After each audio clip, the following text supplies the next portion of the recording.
আমরা যে দেশে বাস করি বা আমাদের মতো দেশগুলোতে দুর্নীতি সমূলে উৎপাটিত হয়েছে এই কথা যদি বলে সেটা সম্ভব নয়, শুধু আমাদের কোনো দেশেই সম্ভব নয় আসলে। কিন্তু আমরা যেটা করতে পারি যে দুর্নীতি করলে কিংবা অনিয়ম অনৈতিকভাবে কেউ থাকলে তাকে আইনের আওতায় আনা হয় কিনা সেটা আমাদের বিচার বিবেচনায় নিয়ে আসতে হবে, এবং আইনের আওতায় এনে যদি সঠিকভাবে বিচার করা যায় এবং সেটার যদি দৃষ্টান্তমূলক শাস্তি হয় তাহলে পরবর্তী যারা আছেন তারা সেই কাজটি করতে কিন্তু দ্বিধা করবেন বা করতে সাহস পাবেন না, করবেন হয়তো লুকিয়ে চুরিয়ে। আপনি দেখেন এই গত 1-1.5 মাস হলো বেনজির আহমেদ আর আজিজ আহমেদ, দুই আহমেদ নিয়ে আমরা তোলপাড় কাণ্ড। ডক্টর দুইজনই ডক্টর, তবে আজকাল ডক্টরের যে ছড়াছড়ি তার জন্য রিসার্চও লাগে না, তার জন্য কোনো ডিগ্রিও লাগে না, শুধুমাত্র পোস্টটা ঠিক থাকলেই হলো। যদি বড় পোস্ট হন কোনো ইউনিভার্সিটিতে যান অটোমেটিক পেয়ে যান। এবং রিসার্চ করতে যারা কষ্ট করে পড়াশোনা করেছে, আমার খুব দুঃখ লাগে, যেমন খুব কষ্ট করে পড়াশোনা করেছি, বড় ডিগ্রি নিয়েছি, কিন্তু আমার চেয়ে বড় বড় ডিগ্রি এখন নিচ্ছে দেখি কষ্ট না করে পয়সার বিনিময়ে কিংবা কোনো ইউনিভার্সিটি। যাই হোক, সেটা অন্য ইস্যু।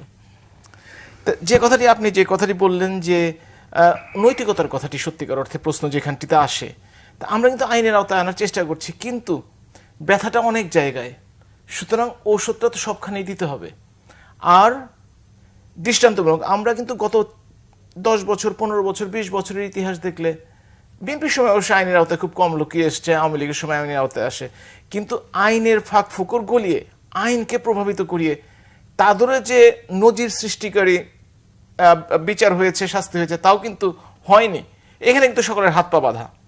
সরকারের ইচ্ছে করলে দোষটা আইডেন্টিফাই করে দিতে পারে, সরকার ইচ্ছে করলে তাদের আইনের আওতায় আনতে পারে, কিন্তু যতক্ষণ না বিচার প্রভাবিত না হয়ে তাদেরকে যথেষ্ট শাস্তি দেবে, কিংবা আজকে বল মিডিয়া ট্রায়াল, সেটা একটা বড় ব্যাপার। আপনার সাথে আমার সম্পর্ক খারাপ, আপনি উপস্থাপক, আপনি একদিন সকালে উঠে আমার বিরুদ্ধে কিছু বলে দিলেন, জনগণ প্রথম আপনার কথা বিশ্বাস করবে, তারপরে যদি 100বারও বলা হয় যে কথাটি ঠিক নয়, লোক বিশ্বাস করবে না, বলবে ম্যানেজ করে ফেলছে। এটা আমাদের মধ্যে আছে। আপনি দেখেন, আপনি আজকে এই যে ওয়াহিদা রহমান, তাই না, তার কথা বললেন, তার বিরুদ্ধে কি মামলা হয়েছে, তাই না? দুদক কিন্তু মামলা তখনই করে যখন তদন্ত করে দেখে যে মামলা হওয়ার উপযুক্ত, তারা কিন্তু প্রথমে মামলা করে না, কেউই না। এখন একটা কথা চিন্তা করে দেখেন, আমি জানি না, আমি প্রতি খবরটি দেখেছি, কিন্তু কবে ঘটনাটি ঘটেছে সেটা তো গত 2-1 মাসের মধ্যে ঘটে নাই, তিনিও রিটায়ারমেন্ট করে গেছেন অনেক আগে। তাইলে যদি আমরা এতই ওস্তাদ হয়ে থাকি দোষ ধরতে, রিটায়ারমেন্টের পরে কেন, রিটায়ারমেন্টের আগে ধরছি না কেন? যখন ঘটনাটি ঘটলো কে না জানে?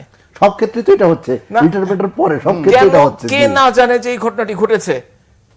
এই যে আজকে দেখলাম যে এনবিআর এর চেয়ারম্যান, ওনার বিরুদ্ধেও দেখলাম কন্টেম্প্ট অফ কোর্ট এসছে, যে ওনাকে কোর্টের উনি সিদ্ধান্ত কোনো কারণে অবহেলা করেছেন, তার বিরুদ্ধে কোর্টে হাজির হওয়ার একটা নির্দেশ আসছে, আপনারা যদি দেখে থাকেন। আরেকটা খবর দেখলাম, যেটাকে আগে ব্রিটিশ আমেরিকান টোবাকো কোম্পানি বলা হতো, সে এখন তো মনে হয় নামটা চেঞ্জ হয়ে গেছে, কিন্তু টোবাকো কোম্পানি ঠিকই আছে, ব্যাট মনে হয়, তাই না, ব্রিটিশ আমেরিকান টোবাকো। তারা বাংলাদেশের আইন অনুযায়ী তারা যে কোনো জায়গায় রেস্টুরেন্টে স্মোকিং কর্নার করতে পারে, এটা আইনে আছে, কিন্তু আইনে নাই বিজ্ঞাপন দেওয়ার জন্য। আজকের পত্রিকাতে দেখলাম 1 লক্ষ থেকে 54 লক্ষ টাকা পর্যন্ত ঘুষ দিয়েছে বিভিন্ন ঢাকা, চিটাগং, কক্সবাজার এবং বড় বড় শহরগুলোর রেস্টুরেন্টে, যাতে তাদের বিজ্ঞাপনটা হয়। এই যে আপনি যে বললেন যে এই টাকা দেওয়ার কোনো সিস্টেম নাই, তাহলে এই টাকাগুলো কোথা থেকে আসলো? নিশ্চয়ই তাদের সিস্টেম আছে। তারা হয়তো শুনেছে যে হোটেল ভাড়ার নামে তারা টাকাটি দিয়েছেন, কেউ থেকেছেন কি থেকেছেন জানি না, আমি জানি না, কিন্তু তারা সেটা, অর্থাৎ কেউ যদি অপরাধ করতে চায় তারা বুদ্ধি বের করে ফেলে, এবং সেই বুদ্ধিটি যদি বের করে ফেলে, এবং অনেকেই সাকসেসফুল হন, অনেকেই ধরা পড়েন নাই, তারা সুখী জীবনযাপন করছেন। কিন্তু যারা ধরা পড়েছেন এবং তাদের সাথে যারা জড়িত আছে, তারা হয়তো বা সাময়িকভাবে কিছুটা অসুবিধায় আছেন, দেখা যাক কতদিন অসুবিধায় থাকেন, কারণ তারপরে তো আমাদের দেখতে হবে যে তাদের কি বিচার হয় না হয় সেটাই। আর কর্মকূপ সুদমৌকুবের যে কথাটি বলছেন, আসলে আলোচনার মাধ্যমে আমি একদম এগ্রি করি যে প্রতিষ্ঠানকে টিকিয়ে রাখার জন্য, বাঁচিয়ে রাখার জন্য অনেক সময় অনেক কিছু আলোচনার মাধ্যমে। বাংলাদেশ ব্যাংকের একটা সার্কুলার যদি কয়েকদিন আগে দেখে থাকেন, তারা বলেছেন যে ঋণ খেলাপি ব্যাংকে যাওয়ার, নট ব্যাংকে, আদালতে যাওয়ার, ঋণ খেলাপি আদালতে যাওয়ার আগে বা চলাকালীন সময় তারা যদি নেগোসিয়েশন করতে চায়, তাদের জন্য একটা বডি তৈরি করে দিয়েছে, যারা এই নেগোসিয়েশন করে তারা ব্যাংকের টাকা শোধ করতে পারে, কিছুটা মাপ পেতে পারে, এইসব আন্ডারস্ট্যান্ডিং এর মাধ্যমে। সেটা কিন্তু কোনো খারাপ ব্যাপার নয়, কিন্তু মিডিয়া ট্রায়াল, আপনি যদি কোথাও 5 টাকা কারো 5,000 কোটি টাকা মাফ হয়ে যাচ্ছে সেটাও পত্রিকায় উঠছে, আবার কারো 5 টাকা মাফ হচ্ছে সেটাও পত্রিকা হচ্ছে।